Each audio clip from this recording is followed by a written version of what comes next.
ప్రియ సోదరి సోదరుడు, ఎందుకు చెప్తున్నాను ఈ మాట అంటే, ఈరోజు నువ్వు మాట్లాడింది తప్పే, మాట్లాడకపోతే తప్పే, మాట్లాడకపోతే ఎందుకు మాట్లాడలేదని, మాట్లాడితేమో ఆ ఉద్దేశంతో మాట్లాడేవని. ఈరోజు ప్రజలు ఎట్లన్నా తిప్పుతున్నారా? గాయపరచబడ్డావా? సరే, ఎవరో అపార్థం చేసుకుంటే ఫీల్ అవ్వవు. ఇప్పుడు ఎవరు అపార్థం చేసుకున్నారండి దావీదుని? చూడండి, 69వ కీర్తన అందరము కలిసి 20 వచనం చదువుదాం.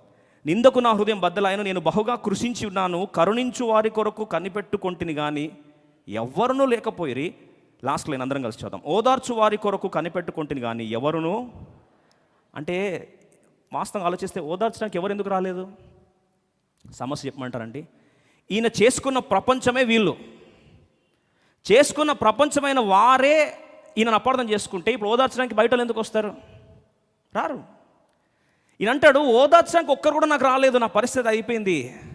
ఇంకా ఏడుస్తూ అంటున్నాడు, ప్రభా నా కళ్ళు కృషించిపోయి ఉన్నా, ఏడ్చి నేను 3వ వచనం చూడండి, నేను మొరపెట్టు చేత అలసి ఉన్నాను, నా గొంతుక ఎండిపోయాను, నా దేవుని కొరకు కనిపెట్టు చేత నా కన్నులు క్షీణించిపోయాను. ఏడ్చి నా కన్నులు క్షీణించిపోయాయి. కొన్నిసార్లు ఏడ్చిన తర్వాత ఐ సాకెట్స్లో పెయిన్ ఎక్కువైపోతుంది, నువ్వు తట్టుకోలేవు, బయట చెప్పలేవు, వీక్ అయిపోతావు.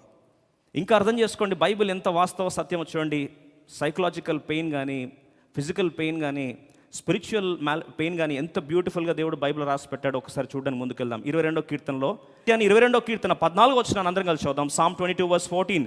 నేను నీళ్ళ వలె పారబోయబడి ఉన్నాను, నా ఎముకలన్నీ స్థానము తప్పి ఉన్నవి, హృదయము నా అంతరంగమందు మైనము వలె కరిగిపోయింది. ఎంత బాధకరం అండి. మూడు మాటలు చెప్తున్నాడు. మొదటిది, నీళ్ళ వల్ల ఏమైందంటండి? పారవేయబడిందంట. నీళ్ళు పోసేస్తాం ఇలా కుమ్మరించేస్తే ఎంటీ అయిపోయాడు, డ్రైన్ అవుట్ అయిపోయాడు. మరి ఇప్పుడు అన్నారండి ఈ మాట, ఎగ్జాస్ట్ అయిపోయాను అంటాం కదా. నీళ్లు పోతే మనం డీహైడ్రేట్ అయిపోతాం, వాటర్ ఎండిపోతే మనము డీహైడ్రేట్ అయిపోతాం. డీహైడ్రేట్ అయిన వెంటనే శక్తి అంతా క్షీణించిపోయి ఏమవుతాం? కృషించిపోతాం. మెంటల్గా వీక్ అయిపోయాడు. ఎంత ప్రేమించి ఉండాలి, ఎంత వెన్నుపోటు పొడిచి ఉండాలి, ఎంతగా అపార్థం చేసుకుండాలి. ఆనందానికి అంత మాట అనేసరికి నీళ్ళ వల్లే పారబోయబడి ఉన్నాను, నా ఎముకలన్నీ కూడా స్థానం తప్పి, అంటే ఎముకలు దేహదార్ఢ్యాన్ని నిలబెడతాయి. డిస్లోకేట్ అయిపోయినప్పుడు ఏమైపోతుందంటే ఇంకా ఆ వ్యక్తి నిలబడలేడు, కూర్చోలేడు, ఏమి చేయలేడు. అంటే కదల్లేని పరిస్థితి, మెదల్లేని పరిస్థితి, మొత్తం కుప్పగూలిపోయిన పరిస్థితి. పైపెచ్చి అంటాడు, నా అంతరంగం ముందు మైనం వల్లే కరిపోయిన. ఇంగ్లీష్ బైబిల్ రాస్తుంది, చదవండి ఒకసారి. 22, please project the English verse please. Psalm 22:14 ఇంగ్లీష్లో బ్యూటిఫుల్గా రాశారు. ఈ సిమ్టమ్స్లో ఇంకొక సిమ్టమ్ని యాడ్ చేస్తే ఇంగ్లీష్ బైబిల్లో చూస్తే Psalm 22:14 14 వచ్చాను. ఇంగ్లీష్ బైబిల్ అంటాడు, మై బవల్స్, అంటే సాధారణంగా మనకు పేగులు ఉంటాయి కదండి, వాటిని బవల్స్ అంట. అయితే ఆయన అంటాడు, నా యొక్క పేగులు కూడా, ఆ పేగులు కూడా నా పరిస్థితి ఎట్లయిపోయిందంటే, I'm poured out like water and all my bones are out of joint, my heart is like wax, it is melted in the midst of my bowels. అంటే గ్యాస్ట్రో ఇంటెస్టైనల్ ట్రాక్ట్ అంటాం, GIT అంటాం. మనము తింటున్న భోజనం అరగడానికి కొరకు acids release అవుతాయి. ఈ stress ఎక్కువైనప్పుడు, పెయిన్ ఎక్కువైనప్పుడు, బాధ ఎక్కువైనప్పుడు, యాసిడ్స్ ఎక్కువ రిలీజ్ అవ్వడం ఆరంభించినప్పుడు ఈ బవల్స్ అంతా కూడా మండుతూ ఉంటాయి. ఇంకోసారి కొన్నిసార్లు ఇక్కడ మంటలాగా అనిపించిందా? యాసిడిటీ వచ్చినట్టు అనిపిస్తుంది కదా. కొన్నిసార్లు ఎక్కువైతే వామిటింగ్ సెన్సేషన్ వచ్చినట్టు అనిపిస్తూ ఉంటుంది అని అంటాడు. ఇవన్నీ అంటే ఏ స్థాయికి సఫర్ అయ్యాడో అర్థం చేసుకోండి. తల్లడిల్లిపోతున్నాడు, అసిడిటీ అయిపోయింది, గ్యాస్ట్రైటిస్ వచ్చేసింది. ఆ బాధ, ఆ మిస్అండర్స్టాండ్ చేసుకున్నారన్న బాధ తను తట్టుకోలేకపోతున్నాడు. ఇదంతా పరిస్థితిలో చితికిపోతున్న ఆ దైవజనుడు, రాజు అయిన దావీదు సమస్తం ఉంది తనకి, కానీ ప్రేమించిన వారు అపార్థం చేసుకునేసరికి తట్టుకోలేకపోగా తల్లడిల్లిపోతున్న ఆ పరిస్థితిలో ఆలోచించాడు, ఇంకెన్ని రోజులు నేను బాధపడుతుండాలి, నా హృదయం వ్యాకుల పడుతుంది, బాధపడిపోతున్నానని చెప్తూ అప్పుడు అంటాడు, నాకు సొల్యూషన్ దొరికింది అని. ఏంటి ఆ సొల్యూషన్ అట? అందరం కలిసి చదువుదాం, సొల్యూషన్లోకి వెళ్ళిపోదాం, ప్రభుని ఆరాధిస్తాం. 30వ వచనం. కీర్తనలతో నేను దేవుని నామమును స్తుతించెదను, కృతజ్ఞతాస్తుతులతో నేను ఆయనను గణపరచెదను. కృతజ్ఞతాస్తుతులతో ఆయనను గణపరచ. ఇంగ్లీష్ బైబిల్ రాస్తుంది, I will magnify him with thanks giving. అంటే ఈ బాధలో నాకు పరిష్కారం ఒకటే, నాకు ఏది పరిష్కారం లేదు. వాళ్ళు అర్థం చేసుకుంటారో లేదా, అపార్థం చేసుకోవడం, అపార్థాలు క్లియర్ అయినాయా, ఇవన్నీ నాకు వద్దు. నేను ఇవన్నీ ఆలోచిస్తుంటే చివరికి నేను తట్టుకోలేని పరిస్థితి అయిపోయి, చివరికి ఇన్ని రకాలుగా నా మానసికంగా, భౌతికంగా చితికిపోయాను, గుండె బద్దలైపోయింది, ఇంకా నా వల్ల కావట్లేదు ఇక్కడ అని చెప్తూ ఇప్పుడు దైవజనుడు దావీదు అంటాడు, నేను ఈ పరిస్థితిలో ఒకటే నా పరిష్కారం ఉంది, నేనేం చేస్తాను, దేవుని ఏం చేస్తాను, కీర్తనలతో దేవుని ఆరాధిస్తాను. అదేంటి? పాటలు పాడితే దీని పరిష్కారమా? అసలు నొప్పిలో పాటలు ఎట్లా వస్తాయి? బాధలో పాటలు ఎలా వస్తాయి? హృదయము భారంలో ఉంటే కీర్తనలు ఎలా వస్తాయి? అప్పుడు అంటాడు పరిష్కారం, అప్పుడు చెప్తున్నాడు. చూడండి పాటల్లో ఏ అంశం గురించి పాడుతున్నాడు చూడండి. కీర్తనతో నేను దేవుని నామమును స్తుతించదను, కృతజ్ఞతాస్తుతులతో నేను ఆయనను ఘనపరచ. ఇంగ్లీష్ బైబిల్ రాస్తుంది, I will magnify him with thanksgiving. Him అని ఎవరట? 30 మొదటి లైన్ చూడండి. I will praise the name of గాడ్ని ఏం చేస్తారంట అండి? మ్యాగ్నిఫై చేస్తాను. అయితే ఏం పేరు దేవుంది? What is the name of God?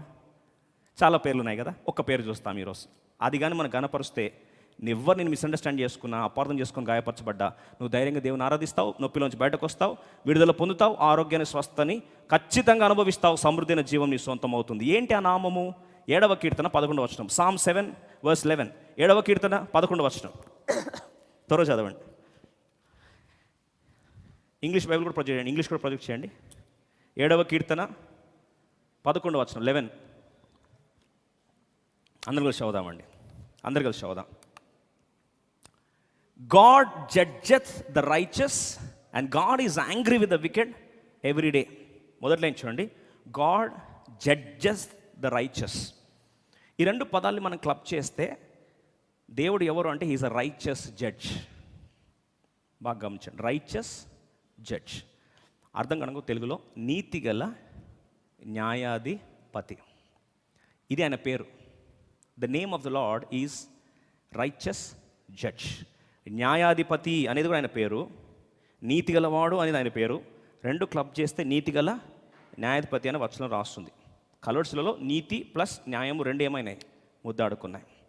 ఈ దేవుని నామధేయం ఎవరు? నేను ఆరాధిస్తున్న దేవుడు ఎవరంటే నీతిగల న్యాయాధిపతి, రైచియస్ జడ్జ్ అని తెలుసుకుంటే ఆయన నీతిగల న్యాయాధిపతి. నా జీవితంలో నీతి అంటే సత్యం, హీ నోస్ ద ట్రూత్.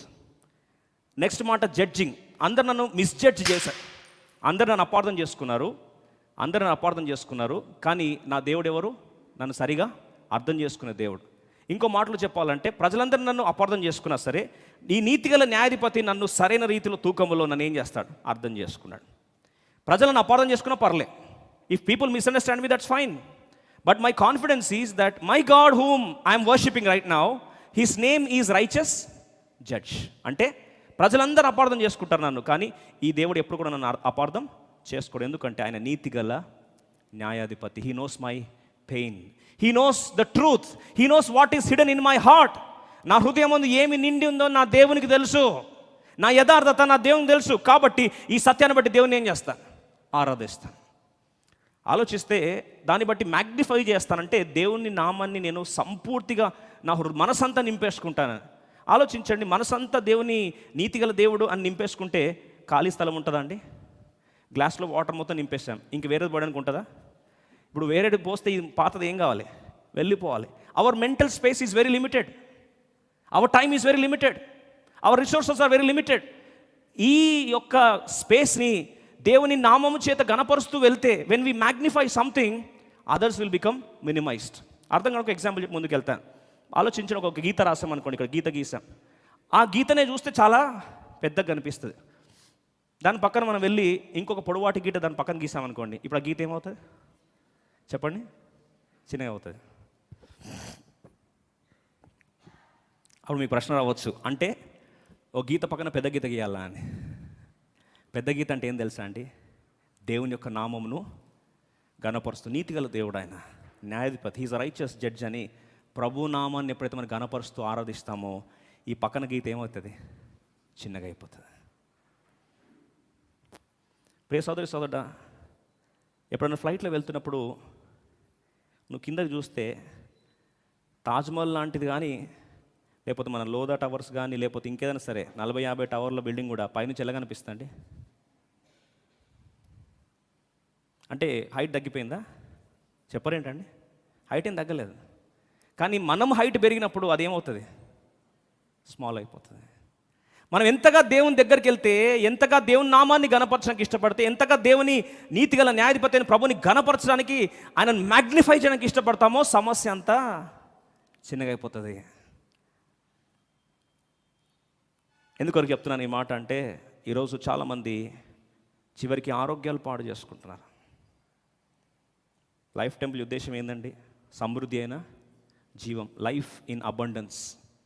ఈరోజు సమృద్ధి నుండి దేవుడు నిన్ను దేవుడు సమృద్ధిని నింపాలని ఆశపడితే అపవాది నీ సమృద్ధిని ఏం చేస్తాడు?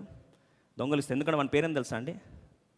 దొంగ, నరహంతకుడు. దొంగ ఏం చేస్తాడు? దొంగతనం చేస్తాడు. ఏం దొంగతనం చేస్తాడు? సమాధానం దొంగతనం చేస్తాడు, ఆరోగ్యం దొంగతనం చేస్తాడు, నెమ్మదిని దొంగతనం చేస్తాడు.